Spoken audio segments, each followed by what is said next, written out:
PDAC 2022. Today we have Alistair with us. Hi Alistair, how are you today? Very well, thank you. Thank you. So, could you introduce yourself and tell us about your company?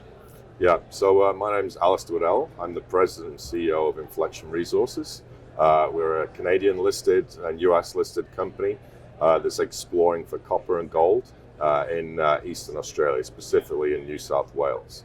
We've got a large portfolio of properties that are all 100% owned, that were generated by a team of very experienced geoscientists to target these big copper gold porphyry systems under a sequence of cover.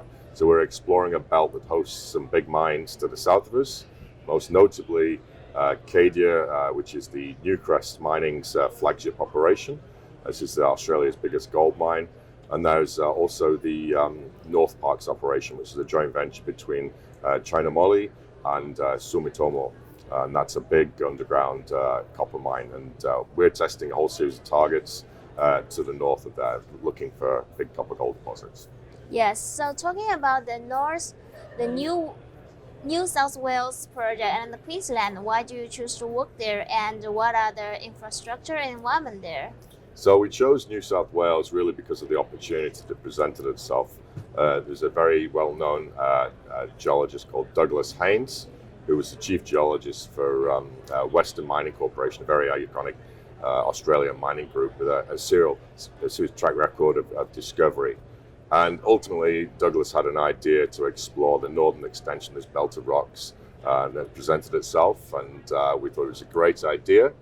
And ultimately, that's what drove that. But it's a fabulous jurisdiction. Obviously, Australia itself is a very much a mining jurisdiction, but New South Wales also very much encourages investment in mining and exploration, and it's got an amazing world-class database, and often work closely with the companies to advance the various exploration projects, even in the form of giving grants to companies like ours to go and drill test certain new concepts that add potential value to the state of New South Wales.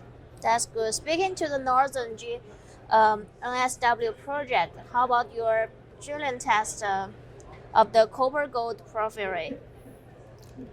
We're drill testing a whole series of different targets. Yeah. These are very large, what we call alkalic porphyry systems. So these are very big, bulk mineable targets, and we're exploring these undercover. And how we're doing that is we're drilling very cheap, cost-effective holes through the sedimentary sequence, testing a whole series of magnetic features, and really it's a little bit of a probabilistic exercise. We have a large portfolio of very large targets, and ultimately we're just systematically working our way through these porphyry features. How do you see the potential there?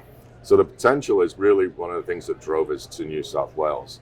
As I mentioned, the belt is actually host to Australia's biggest gold mine. This is Newcrest Mining's Cadia operation, and there's a series of big deposits further to the south, including Cadia, the China Moly North Parkes operation. There's another very big mine there called Cal, which is Evolution Mining's flagship operation as well.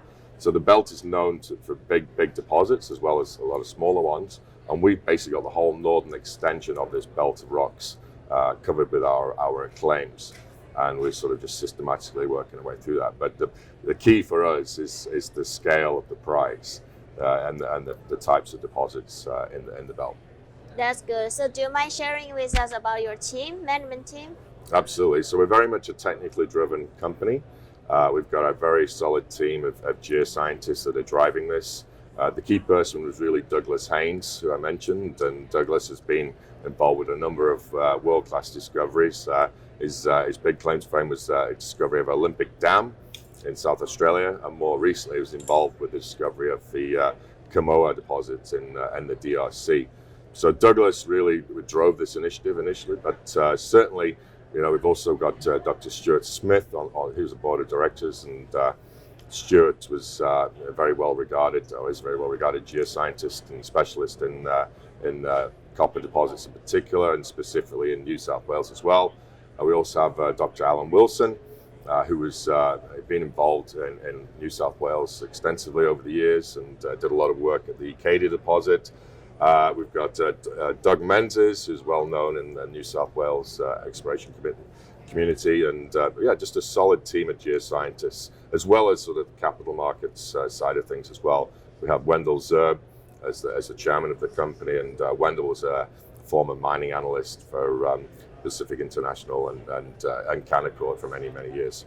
So we believe we've got a nice balance of sort of the financial background and capital markets background, as well as a solid team of geoscientists who are based in Australia. Definitely. So speaking of your shareholders, how much capital have you raised so far? So we've raised about $7 million over the years. I mean, the structure of the company is very good. The management group owns about a third of the outstanding shares. Our other big shareholder is Resource Capital Funds, RCF. They have just under 20% of the company. But we've also got institutions such as Crescat out of Denver and Sprott as well. Yeah. They've invested as well. So we've got a very solid register of quality institutions, as well as obviously management being massively aligned with the rest of the shareholders. That's good. So my last question is, why would you say our investors should invest right now? Absolutely. So obviously Australia is a fabulous, safe mining jurisdiction. It's ultimately a jurisdiction where the major miners want to own their assets. All of our projects there in New South Wales are 100% owned. So very simple, very clean story. And that's a key aspect. Other key point here is we're drilling for targets or drilling for projects that have never been drill tested before. We made a very conscious decision not to be drilling projects that have been drilled many times before. We really are looking for something very big and brand new. And we're doing it in a belt of rocks that's known to host some of Australia's biggest mines. And so that's the exciting part. Certainly from my perspective and investors' perspective, they're getting exposure to potentially a large discovery in a fabulous mining-friendly jurisdiction. That's exciting. Thank you, Alistair. This is all my questions today. Very good. Thank you very much. Thank you.